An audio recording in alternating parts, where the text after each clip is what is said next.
Memoirs of Sherlock Holmes by Sir Arthur Conan Doyle. Adventure 3. The Stockbroker's Clerk. Shortly after my marriage, I had bought a connection in the Paddington district. Old Mr. Farquhar, from whom I purchased it, had at one time an excellent general practice, but his age and an affliction of the nature of St. Vitus's dance, from which he suffered, had very much thinned it. The public, not unnaturally, goes on the principle that he who would heal others must himself be whole, and looks askance at the curative powers of the man whose own case is beyond the reach of his drugs. Thus, as my predecessor weakened, his practice declined, until when I purchased it from him it had sunk from 1,200 to little more than 300 a year. I had confidence, however, in my own youth and energy, and was convinced that in a very few years the concern would be as flourishing as ever. For 3 months after taking over the practice, I was kept very closely at work, and saw little of my friend Sherlock Holmes, for I was too busy to visit Baker Street, and he seldom went anywhere himself save upon professional business.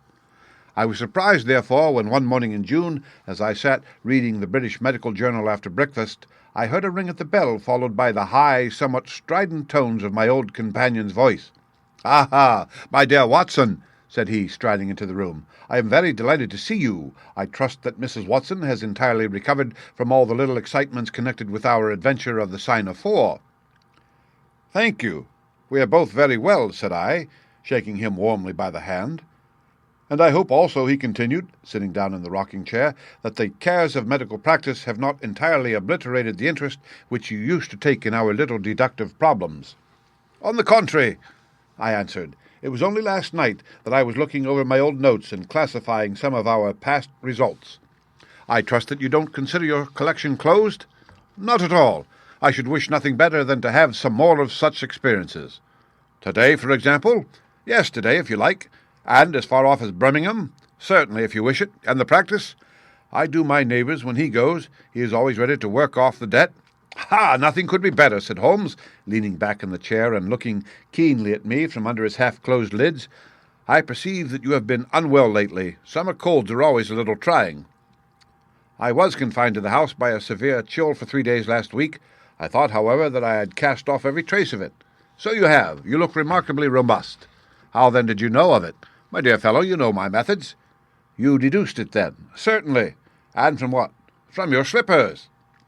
I glanced down at the new patent leathers which I was wearing. "How on earth—" I began, but Holmes answered my question before it was asked. "Your slippers are new," he said. "You could not have had them more than a few weeks. The soles which you are at this moment presenting to me are slightly scorched.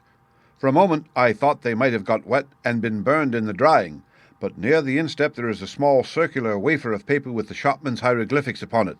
Damp would of course have removed this. You had then been sitting with your feet outstretched to the fire, which a man would hardly do even in so wet a June as this, if he were in his full health." Like all Holmes' reasoning, the thing seemed simplicity itself when it was once explained. He read the thought upon my features, and his smile had a tinge of bitterness. "I'm afraid that I rather give myself away when I explain," said he. "Results without causes are much more impressive. You are ready to come to Birmingham, then?" "Certainly." "What is the case?" "You shall hear it all on the train. My client is outside in a four-wheeler. Can you come at once?" "In an instant." I scribbled a note to my neighbour, rushed upstairs to explain the matter to my wife, and joined Holmes upon the doorstep. "Your neighbour is a doctor," said he, nodding at the brass plate. "Yes, he bought a practice as I did." "An old established one?" "Just the same as mine. Both have been ever since the houses were built." "Ah, then you got hold of the best of the two." "I think I did, but how did you know?" "By the steps, my boy. Yours are worn 3 inches deeper than his. But this gentleman in the cab is my client, Mr. Hall Pycroft. Allow me to introduce you to him. Whip your horse up, cabby, for we have only just time to catch our train." The man who I found myself facing was a well-built, fresh-complexioned young fellow with a frank, honest face and a slight, crisp yellow moustache. He wore a very shiny top hat and a neat suit of sober black, which made him look what he was, a smart young city man of the class who have been labelled cockneys, but who give us our crack volunteer regiments, and who turn out more fine athletes and sportsmen than any body of men in these islands. His round, ruddy face was naturally full of cheeriness, but the corners of his mouth seemed to me to be pulled down in a half-comical distress. It was not, however, until we were all in a first-class carriage and well started upon our journey to Birmingham that I was able to learn what the trouble was which had driven him to Sherlock Holmes. "We have a clear run here of 70 minutes, Holmes remarked. "I want you, Mr. Hall Pycroft, to tell my friend your very interesting experience exactly as you have told it to me, or with more detail if possible. It will be of use to me to hear the succession of events again. It is a case, Watson, which may prove to have something in it, or may prove to have nothing, but which at least presents those unusual and outre features which are as dear to you as they are to me. Now, Mr. Pycroft, I shall not interrupt you again." Our young companion looked at me with a twinkle in his eye. "The worst of the story is," said he, "that I show myself up as such a confounded fool. Of course it may work out all right, and I don't see that I could have done otherwise, but if I have lost my crib and get nothing in exchange, I shall feel what a soft Johnny I have been. I'm not very good at telling a story, Dr. Watson, but it is like this with me. I used to have a billet at Coxon and Woodhouse's of Draper's Garden, but they were let in early in the spring through the Venezuelan loan, as no doubt you remember, and came a nasty cropper. I had been with them 5 years, and old Coxon gave me a ripping good testimonial when the smash came, but of course we clerks were all turned adrift, the 27 of us. I tried here and tried there, but there were lots of other chaps on the same lay as myself, and it was a perfect frost for a long time. I had been taking £3 a week at Coxon's, and I'd saved about 70 of them, but I soon worked my way through that and out at the other end. I was fairly at the end of my tether at last, and could hardly find the stamps to answer the advertisements or the envelopes to stick them to. I had worn out my boots paddling up office stairs, and I seemed just as far from getting a billet as ever. At last I saw a vacancy at Mawson and Williams, the great stockbroking firm in Lombard Street. I dare say AC is not much in your line, but I can tell you that this is about the richest house in London. The advertisement was to be answered by letter only. I sent in me testimonial and application, but without the least hope of getting it. Back came an answer by return, saying that if I would appear next Monday, I might take over my new duties at once, provided that my appearance was satisfactory. No one knows how these things are worked. Some people say that the manager just plunges his hand into the heap and takes the first that comes. Anyhow, it was me innings at that time, and I don't ever wish to feel better pleased. The screw was £1 a week rise, and the duties just about the same as at Coxon's. And now I come to the queer part of the business. I was in diggings out Hampstead Way, 17 Paulus Terrace. Well, I was sitting doing a smoke that very evening after I had been promised the appointment, when up come me landlady with a card which said Arthur Pinner, financial agent, printed upon it. I had never heard the name before, and I could not imagine what he wanted with me, but of course I asked her to show him up. In he walked, a middle-sized, dark-haired, dark-eyed, black-bearded man with a touch of the sheeny about his nose. He had a brisk kind of way with him, and spoke sharply like a man who knew the value of time. "Mr. Hall Pycroft, I believe," said he. "Yes, sir," I answered, pushing the chair towards him. "Lately engaged at Coxon and Woodhouse's?" "Yes, sir." "And now on the staff at Mawson's?" "Quite so." "Well," said he, "the fact is, I have heard some really extraordinary stories about your financial ability. You remember Parker, who used to be Coxon's manager? He can never say enough about it." Of course I was pleased to hear this. I had always been pretty sharp in the office, but I'd never dreamed that I was talked about in the city in this fashion. "You have a good memory," said he. "Pretty fair," I answered modestly. "Have you kept in touch with the market while you have been out of work?" he asked. "Yes, I read the Stock Exchange list every morning." "Now that shows real application," he cried. "That's the way to prosper. You won't mind my testing you, will you? Let me see. How are A shares?" 106 1/4 to 105 7/8. And New Zealand Consolidated? 104. And British Broken Hill? 7 to 7 6. "Wonderful!" he cried with his hands up. "This quite fits in with all that I had heard. My boy, you are very much too good to be a clerk at Mawson's." This outburst rather astonished me, as you can think. "Well," said I, "other people don't think quite so much of me as you seem to do, Mr. Pinner. I had a hard enough time fight to get this berth, and I am very glad to have it." "Pooh, man, You should soar above it. You're not in your true sphere. Now, I'll tell you how it stands with me. What I have to offer is little enough when measured by your ability, but when compared with Mawson's, it's light to dark. Let me see. When do you go to Mawson's? On Monday. Ha, ha! I think I would risk a little sport and flutter that you don't go there at all. Not go to Mawson's? No, sir. By that day you will be the business manager of the Franco-Midland Hardware Company Limited, with 134 branches in the towns and villages of France, not counting one in Brussels and one in San Remo. Well, it took my breath away. I never heard of it, said I. Very likely not. It has been kept very quiet, for the capital was all privately subscribed, and it's too good a thing to let the public into. My brother, Harry Pinner, is a promoter and joins the board after allotment as managing director. He knew I was in the swim down here and asked me to pick up a good man cheap, a young, pushing man with plenty of snap about him. Parker spoke of you, and that brought me here tonight. We can only offer you a beggarly $500 to start with. $500 a year? I shouted. Only that at the beginning, but you ought to have an overriding commission of 1% on all business done by your agents, and you may take my word for it that this will come to more than your salary. But I know nothing about hardware. Tut, tut, my boy, you know about figures.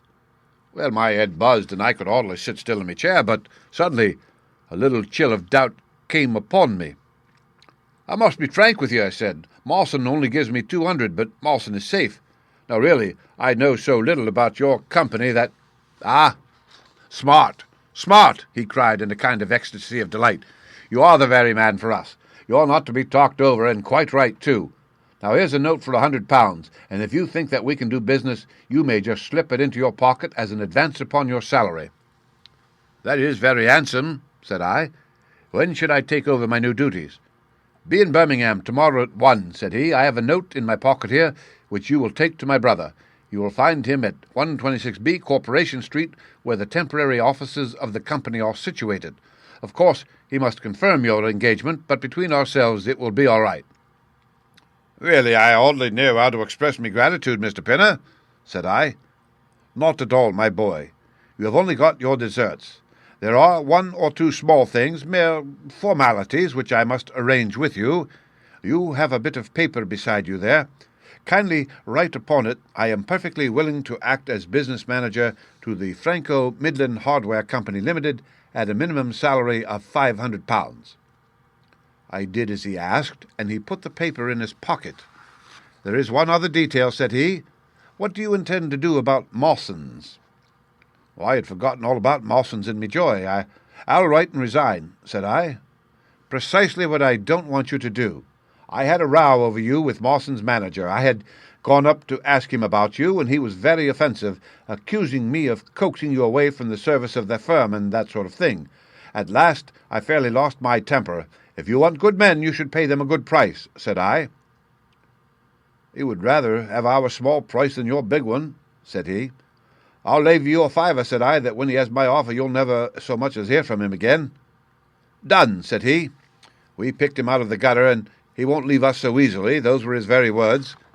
The impudent scoundrel, I cried. I've never so much as seen him in my life. Why should I consider him in any way? I shall certainly not write if you would rather I didn't. Good. That's a promise, said he, rising from his chair. Well, I'm delighted to have got so good a man for my brother. Here's your advance of £100, and here's the letter. Make a note of the address, 126B Corporation Street, and remember that 1 o'clock tomorrow is your appointment. Good night, and may you have all the fortune that you deserve. That's just about all that passed between us, as near as I can remember. You can imagine, Dr. Watson, how pleased I was at such an extraordinary bit of good fortune. I sat up half the night hugging myself over it. Next day I was off to Birmingham in a train that would take me in plenty time for my appointment. I took my things to a hotel in New Street, and then I made my way to the address which had been given me. It was a quarter of an hour before me time, but I thought that would make no difference. 126B was a passage between two large shops which led to a winding stone stair from which there were many flats, let as offices to companies or professional men. The names of the occupants were painted at the bottom on the wall, but there was no such name as the Franco-Midland Hardware Company Limited. I stood for a few minutes with my heart in my boots, wondering whether the whole thing was an elaborate hoax or not, when up came a man and addressed me. He was very like the chap I had seen the night before, the same figure and voice, but he was clean-shaven and his hair was lighter. "Are you Mr. Hall Pycroft?" he asked. "Yes," said I. "Oh, I was expecting you, but you are a trifle before your time. I had a note from my brother this morning in which he sang your praises very loudly." "I was just looking for the officers when you came." "Well, we have not got our name up yet, for we only secured these temporary premises last week. Come up with me, and we will talk the matter over." I followed him to the top of a very lofty stair, and there, right under the slates, were a couple of empty, dusty little rooms, uncarpeted and uncurtained, into which he led me. I had thought of a great office with shining tables and rows of clerks, such as I was used to, and I dare say I had rather stared straight at the 2 deal chairs and one little table, which, with a ledger and a waste-paper basket, made up the whole furniture. "Don't be disheartened, Mr. Pycroft," said my new acquaintance, seeing the length of my face. "Rome was not built in a day, and we have lots of money at our backs, though we don't cut much dash yet in offices. Pray sit down, and let me have your letter." I gave it to him, and he read it over very carefully. "You seem to have made a vast impression upon my brother Arthur," said he, "and I know that he is a pretty shrewd judge. He swears by London, you know, and I by Birmingham, but this time I shall follow his advice. Pray consider yourself definitely engaged." "What are my duties?" I asked. "You will eventually manage the great depot in Paris, which will pour a flood of English crockery into the shops of 134 agents in France. The purchase will be completed in a week, and meanwhile you will remain in Birmingham and make yourself useful." "How?" For answer he took a big red book out of a drawer. "This is a directory of Paris," said he, "with the trades after the names of the people. I want you to take it home with you, and to mark off all the hardware sellers and with their addresses. It would be of the greatest use to me to have them." "Surely there are classified lists?" I suggested.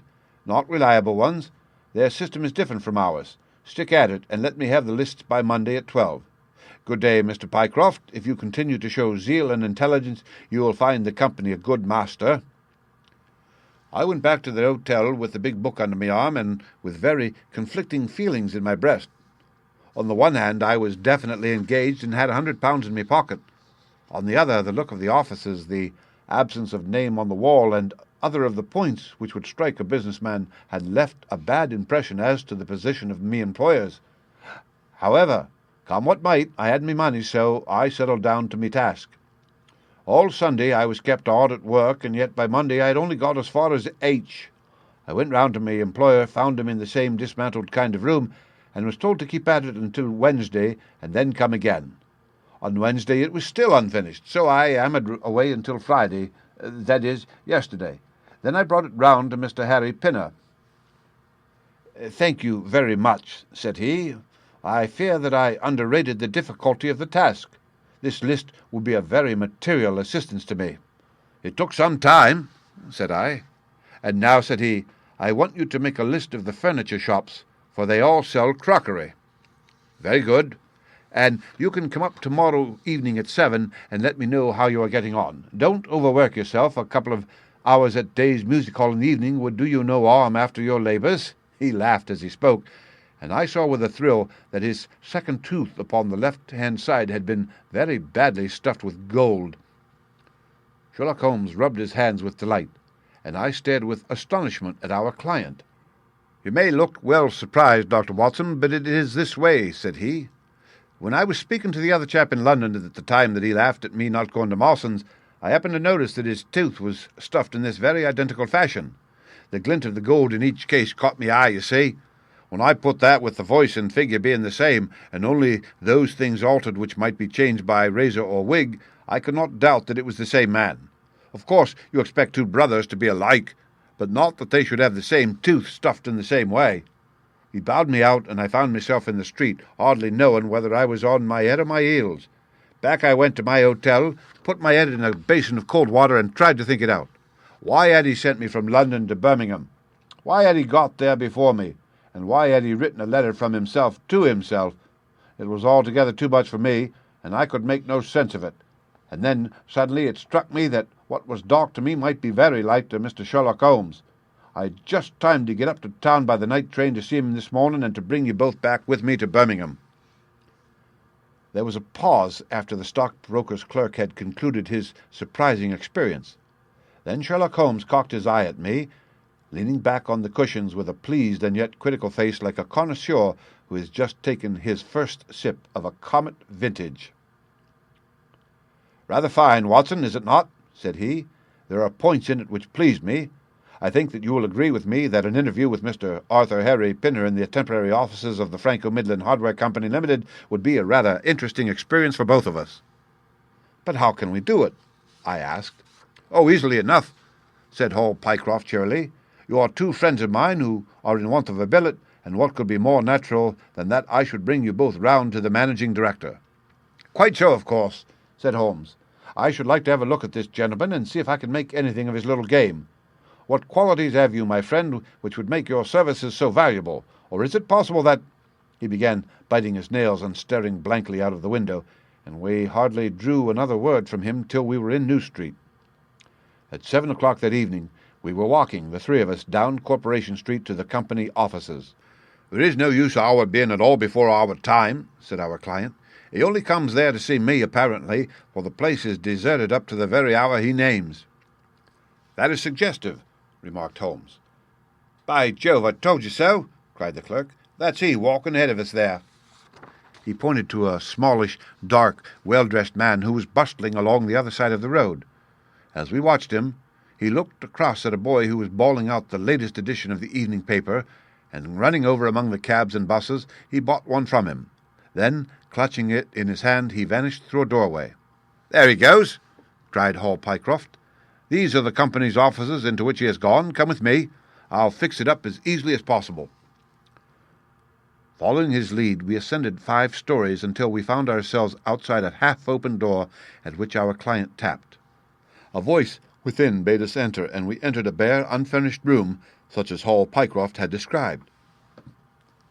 At the single table sat the man whom we had seen in the street, with his evening paper spread out in front of him, and as he looked up at us it seemed to me that I had never looked upon a face which bore such marks of grief and of something beyond grief, of a horror such as come to few men in a lifetime.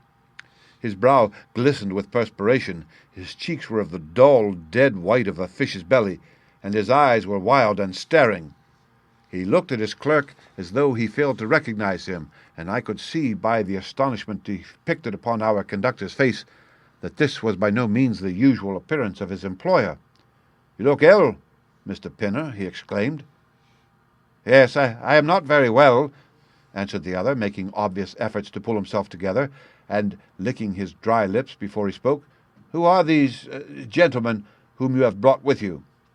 "One is Mr. Harris of Bermondsey, and the other is Mr. Price of this town," said our clerk glibly.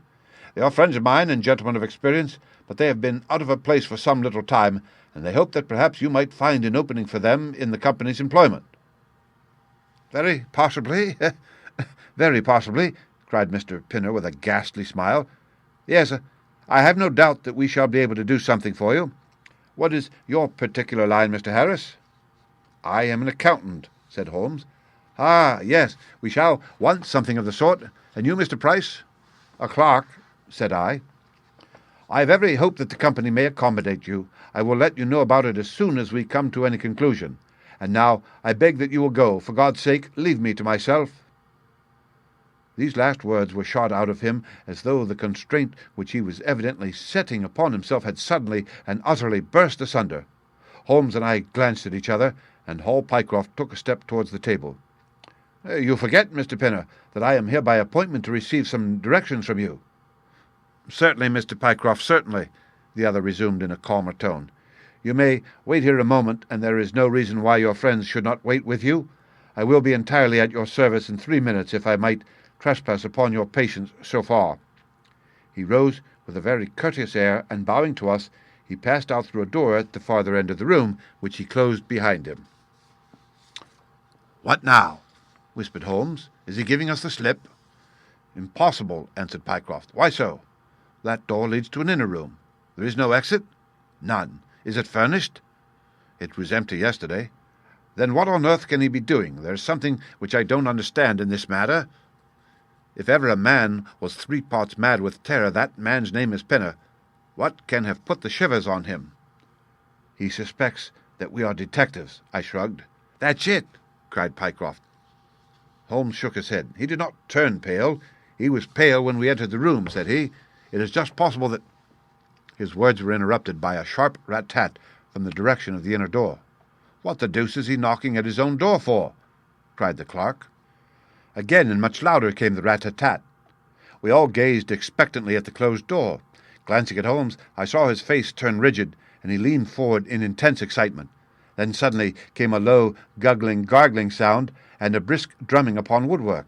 Holmes sprang frantically across the room and pushed at the door. It was fastened on the inner side. Following his example, we threw ourselves upon it with all our weight.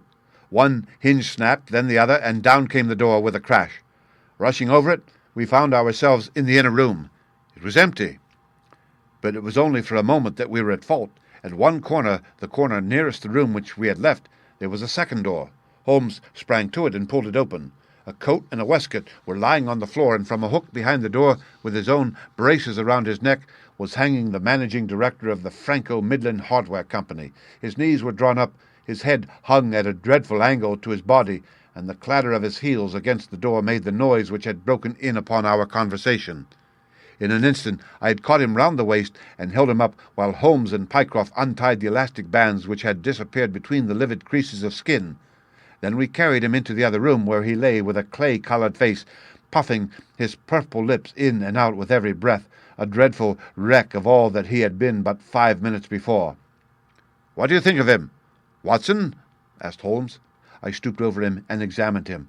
His pulse was feeble and intermittent, but his breathing grew longer, and there was a little shivering of his eyelids, which showed a thin white slit of ball beneath. "It has been touch and go with him," said I, "but he'll live now. Just open that window and hand me the water carafe." I undid his collar, poured the cold water over his face, and raised and sank his arms until he drew a long, natural breath. "It's only a question of time now," said I, as I turned away from him. Holmes stood by the table with his hands deep in his trousers pockets and his chin upon his breast.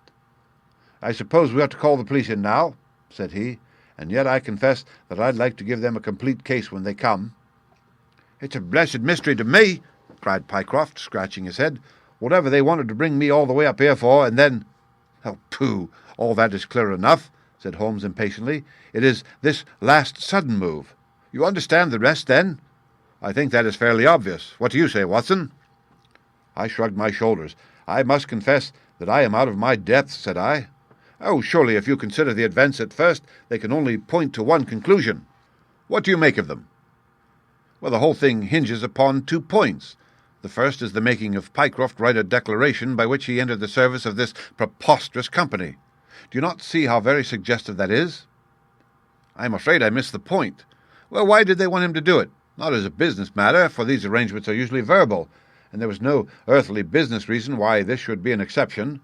Don't you see, my young friend, that they were very anxious to obtain a specimen of your handwriting and had no other way of doing it?" "And why?" "Quite so. Why? When we answer that, we have made some progress with our little problem. Why? There can be only one adequate reason. Someone wanted to learn to imitate your writing and had to procure a specimen of it first. And now, if we pass on to the second point, we find that each throws light upon the other. That point is the request made by Pinner that you should not resign your place, but should leave the manager of this important business in the full expectation that a Mr. Hall Pycroft, whom he had never seen, was about to enter the office upon the Monday morning." "My God!" cried our client. "What a blind beetle I've been!" "Now you see the point about the handwriting. Suppose that someone turned up in your place who wrote a completely different hand from that in which you had applied for the vacancy. Of course, the game would have been up. But in the interval the rogue had learned to imitate you, and his position was therefore secure, as I presume that nobody in the office had ever set eyes upon you." "Not a soul," groaned Hall Pycroft. "Very good. Of course, it was of the utmost importance to prevent you from thinking better of it, and also to keep you from coming into contact with anyone who might tell you that your double was at work in Mawson's office. Therefore they gave you a handsome advance on your salary and ran you off to the Midlands, where they gave you enough work to do to prevent your going to London, where you might have burst their little game up. That is all plain enough." But why should this man pretend to be his own brother? Well, that is pretty clear also. There are evidently only two of them in it. The one is impersonating you at the office.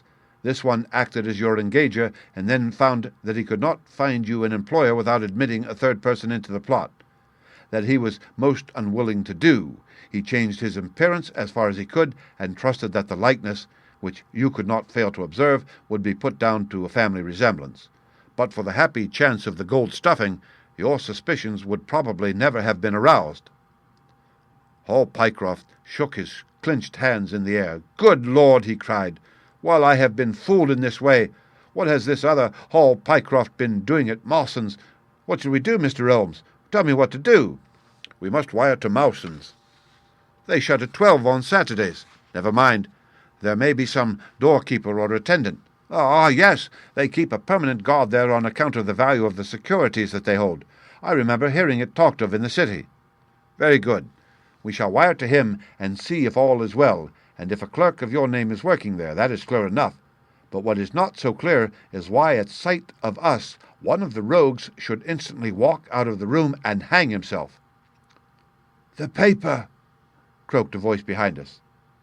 The man was sitting up, blanched and ghastly, with returning reason in his eyes, and hands which rubbed nervously at the broad red band which still encircled his throat.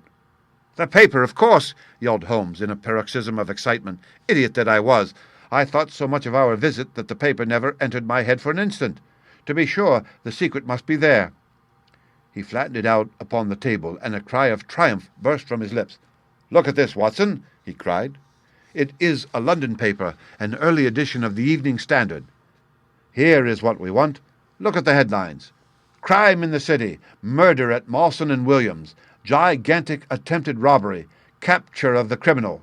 Here, Watson, we are all equally anxious to hear it, so kindly read it aloud to us." It appeared from its position in the paper to have been the one event of importance in town, and the account of it ran in this way. "A desperate attempt at robbery culminating in the death of one man and the capture of the criminal occurred this afternoon in the city. For some time back, Mawson and Williams, the famous financial house, have been the guardians of securities which amount in the aggregate to a sum of considerably over £1,000,000.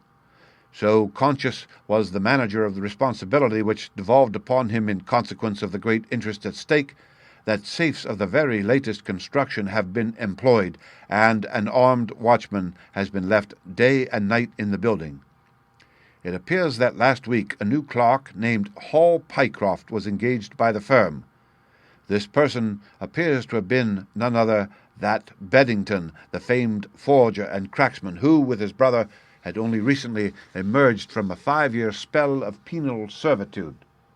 By some means which are not yet clear, he succeeded in winning under a false name this official position in the office, which he utilized in order to obtain molding of various locks and a thorough knowledge of the position of the strong room and the safes.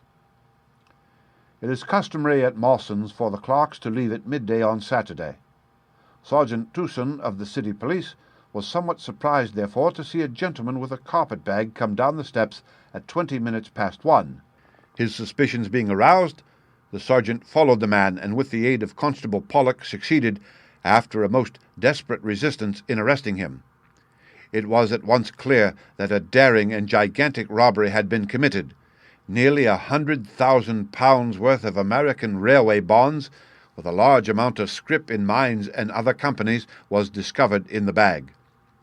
On examining the premises, the body of the unfortunate watchman was found doubled up and thrust into the largest of the safes, where it would not have been discovered until Monday morning had it not been for the prompt action of Sergeant Tucson. The man's skull had been shattered by a blow from a poker delivered from behind. There could be no doubt that Beddington had obtained entrance by pretending that he had left something behind him, and having murdered the watchman, rapidly rifled the large safe and then made off with his booty. His brother, who usually works with him, has not appeared in this job as far as can at present be ascertained, although the police are making energetic inquiries as to his whereabouts. Well, "We may save the police some little trouble in that direction," said Holmes, glancing at the haggard feature huddled up on the window. "Human nature is a strange mixture, Watson. You see that even a villain and murderer can inspire such affection that his brother turns to suicide when he learns that his neck is forfeited. However, we have no choice as to our action. The doctor and I will remain on guard, Mr. Pycroft, if you will have the kindness to step out for the police." The end.